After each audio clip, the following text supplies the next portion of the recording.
பத்ரகாளி ருத்ரகாளி.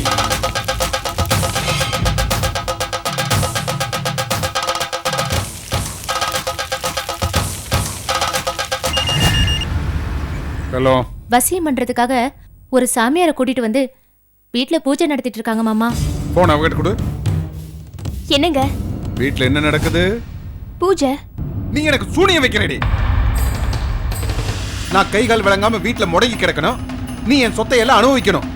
அதனால தான் சூனியம் வைக்கிற.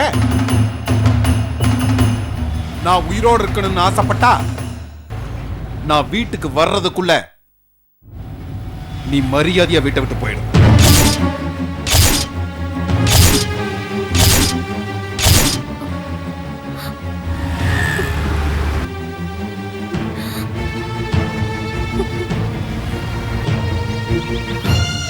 என்னாச்சுக்கா, ஏன் அழறீங்க? வீட்டை விட்டு வெளியே போக சொல்லிட்டாரு. ஏ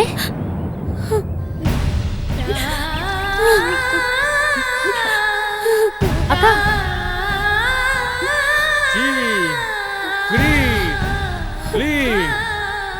காளி மகாகாளி பத்ரகாளி ருத்ரகாளி. ஓம் ஹ்ரீம் க்ளீம்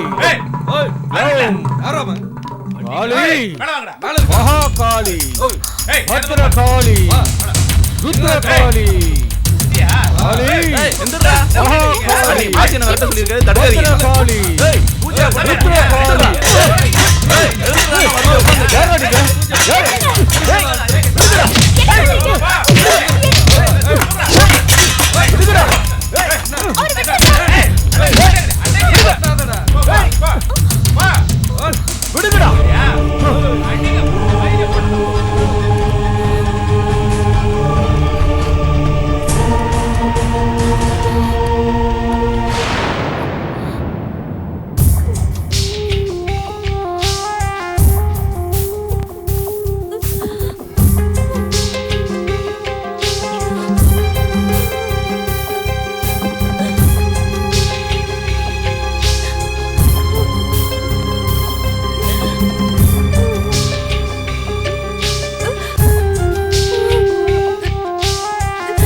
அக்கா, நீங்க எனக்கு எந்த பாவமும் எந்த துரோகமும் செய்யல.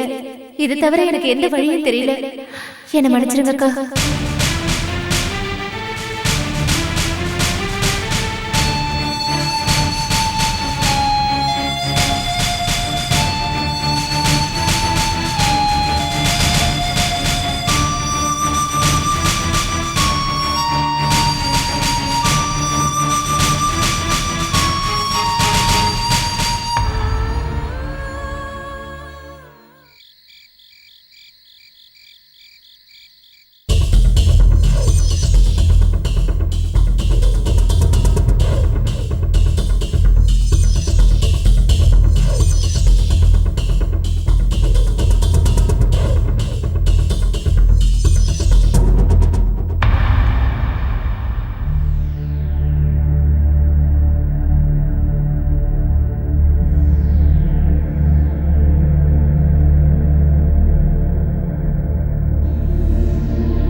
என்னங்க சாப்பிடுறீங்களா?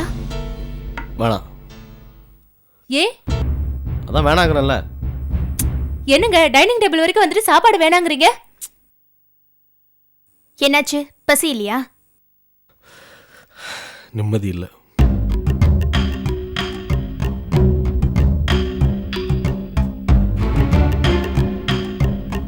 என்னங்க ஏன் ஒரு மாதிரியே பேசுறீங்க? என்ன இருந்தாலும் அண்ணன் இந்த மாதிரி பண்ணிருக்க கூடாது. எதை சொல்றீங்க? நான் எதை சொல்றேன்னு உனக்கு தெரியலையா? அண்ணிய வெளியே அனுப்புனதான் சொல்றேன். எனக்கும் அது தப்புன்னு தான் படுது. ஆனா என்ன ஆனான்னு இழுக்கிற?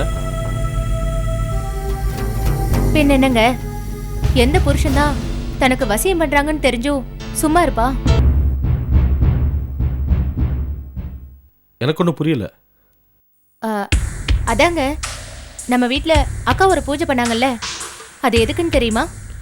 அது ஏதோ வீட்டில் தீய சக்தி இருக்குது, அதனால யாருக்குமே நிம்மதி இல்லை, அதை விரட்டுறதுக்காக பூஜை பண்ணுறதா சொன்னாங்க. அது வெளியில கேட்கறவங்களுக்காக. ஆனா உண்மை அது இல்ல.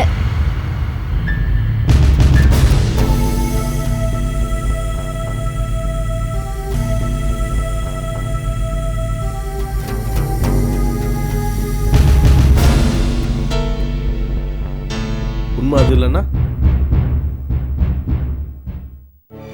கொஞ்ச நாளாவே மாமா அக்காவை பாக்குறதில்ல, சரியா பேசுறதில்ல. எப்ப பார்த்தாலும் அரசியல் அது இதுன்னு அதுல பிஸியா இருக்காராம். அதனால எப்படியாவது மாமா அக்கா கூடவே இருக்கணும்ன்றதுக்காக வசியம் பண்ணணும்னு தான் அந்த பூஜைக்கு ஏற்பாடு பண்ணிருக்காங்க. ஆமாங்க, அந்த சாமியார் கூட இந்த மாதிரி பில்லி சூனிய வைக்கிறதுல ரொம்ப பெரிய ஆளாம். இதெல்லாம் எப்படியோ மாமா தெரிஞ்சுக்கிட்டாரு. அதனாலதான் அக்கா வீட்டை விட்டு வெளியே அனுப்பிட்டாரு.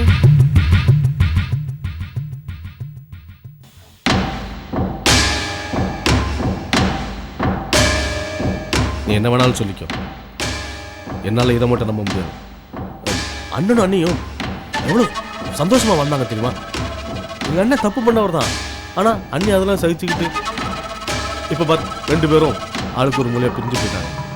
எனக்கு என்ன நடக்குதுன்னு ஒன்றும் புரியல. இந்த வீடு எவ்வளோ சந்தோஷமா கலகலன்னு இருந்துச்சு, இப்போ பார் அதோ சூனியம் பிடிச்ச மாதிரி சூனியம் பிடிச்ச. அதுக்கு மாமா என்ன பண்ணுவாரு? ஆமாங்க, உங்க அப்பாவும் உங்க அத்தையும் சேர்ந்து அவரோட குழந்தை உயிரோட விளையாடினாங்க. அதனால தானே அவங்கள வீட்டை விட்டே துரத்திட்டாரு. இப்ப அக்காவும் இதே மாதிரி பண்ணா பாவம் அவர் என்ன பண்ணுவாரு? எனக்கு என்னவோ அவர் மேல எந்த தப்பும் இல்லைன்னு தான் தோணுது. நீ சொல்றதுதான் சரிதான் சந்தியா. அண்ணன் எது பண்ணாலும் அதுல ஒரு காரணம் இருக்கும். ஆனா இப்படி எல்லாரும் அவரை விட்டு பிரிஞ்சு போயிட்டா அண்ணன் நாளைக்கு ஒரு தனி மரமாயிர மாட்டாரு?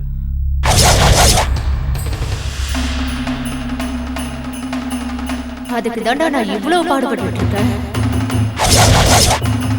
விட மாட்டேன் சந்தியா, நான் விட மாட்டேன். எங்கள் அண்ணனை தனிமுறமாக நான் விட மாட்டேன். என்ன நடந்தாலும் சரி, அவரோட்டு யார் போனாலும் சரி, இந்த குட்டி அவரோட்டு போக மாட்டான். எங்கள் அண்ணன் கூட இருப்பேன், எங்கள் அண்ணனுக்காக உயிரே கொடுப்பேன். நான் விட மாட்டேன். எங்கள் அண்ணனை தனியாக இருக்க நான் விட மாட்டேன்.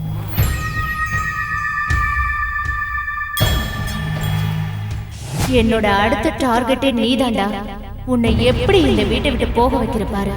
அதுவும் சும்மா இல்ல, என்ன பட்டத்தோட இந்த வீட்டை விட்டு போக வைக்கிறேன்னு பாரு.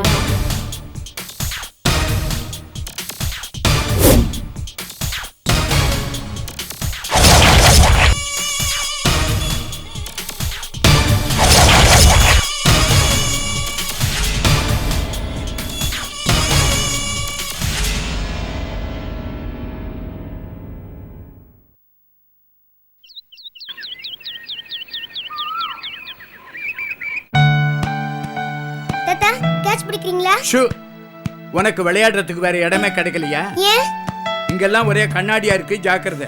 எல்லாம் எனக்கு தெரியும் தாத்தா. ஆமா ஆமா, அப்படி போய் விளையாடு போ.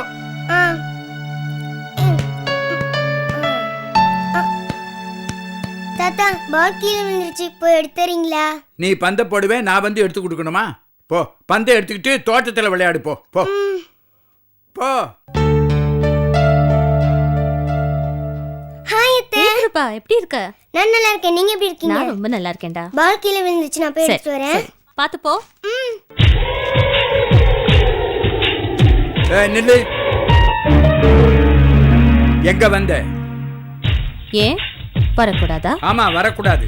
ஏன்? இது கண்ணியமானவங்க இருக்கிற வீடு. உன்ன மாதிரி ஊரை ஏமாத்துறவங்களுக்கு இந்த வீட்டுல இடம் இல்ல. இடம் இல்லையா? நான் ஒண்ணு இங்கேயே தங்கறதுக்காக வரல, பணத்தை எடுத்துட்டு போலான்னு வந்தேன். உன் உறவே வேணான்னு நாங்க உன்னை ஒதுக்கி வச்சுட்டோம். அப்புறம் நாங்க உனக்கு எதுக்கு பணம் தரணும்?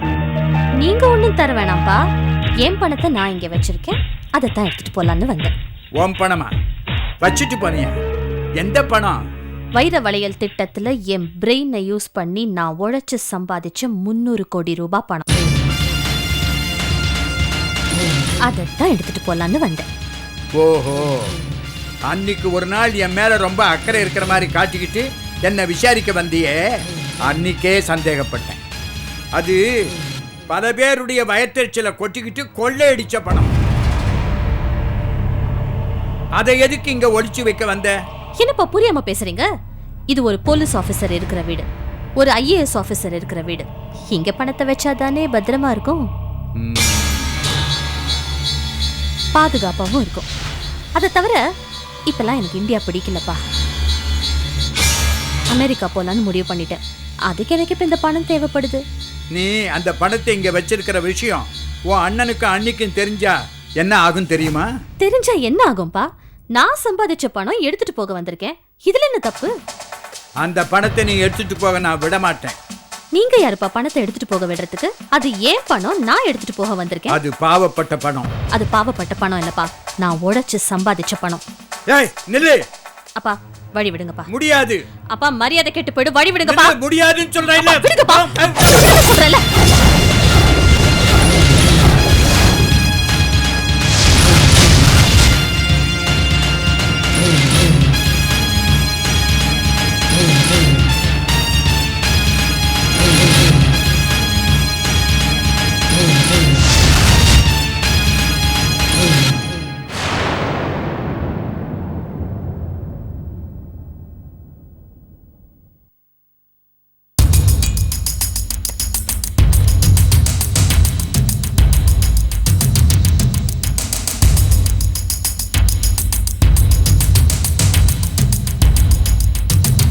அம்மா ரேகா,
நாளை